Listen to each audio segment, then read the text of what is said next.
পোকার আক্রমণে পঞ্চগড়ে এবারে কাঁচা চায়ের উৎপাদন মারাত্মকভাবে ব্যাহত হয়েছে। ফলে কাঁচা পাতার দাম বাড়িয়ে ক্রয়ের বিজ্ঞপ্তি দিয়েও পর্যাপ্ত পাতা কিনতে পারছে না কারখানাগুলো। চা বোর্ডের আশঙ্কা, বাগান পরিচর্যায় সঠিক পদ্ধতি অনুসরণ না করলে ভবিষ্যতে উৎপাদন আরও কমতে পারে। পঞ্চগড় প্রতিনিধি হাসিবুল ইসলামের রিপোর্ট, জানাচ্ছেন মাহিমা হোসেন।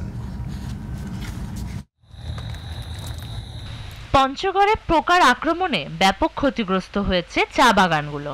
ফলে অন্যান্য বছরের তুলনায় এবছর উৎপাদন নেমেছে প্রায় অর্ধেকে।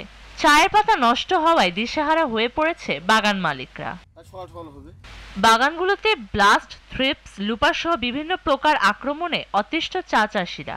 ফলে হাসি নেই ক্ষুদ্র চা চাষিদের মুখে। সমস্যা হচ্ছে আগাল পচা, ফারের উপদ্রব বেশি, রেড স্পাইডার, এই কারণে পাতা কম হচ্ছে এবার বাগানে। পাতাটা হার্ড হয়ে যাচ্ছে, পাতা বাড়তেছে না। যে পরিমাণ পাতা পায় সেই পরিমাণ পাতা চাষিরা পাচ্ছি না আমরা। পাতাতে যে লাল মাকড় ধরে, থিপস ধরে, এগুলা তো এক্সরে করা হচ্ছে, কিন্তু তারপরেও পাতার প্রোডাকশন কম আসতেছে।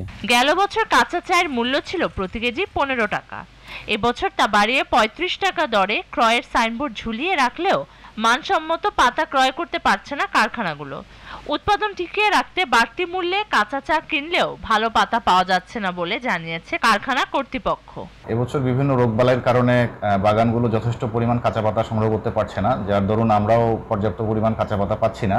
উৎপাদন ক্ষমতার 50%-এর চেয়েও কম পাতা আমরা পাচ্ছি পার ডে। সেক্ষেত্রে কোম্পানি অবশ্যই লাভবান হবেন না।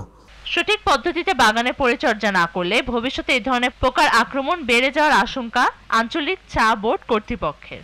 তারা যদি পরিচর্যার ক্ষেত্রে বিজ্ঞানসম্মত পদ্ধতিতে ফিরে না আসে, তাহলে বর্তমানের চাইতে আরো বেশি ভয়াবহ অবস্থা হবে ফলনের দিক থেকে।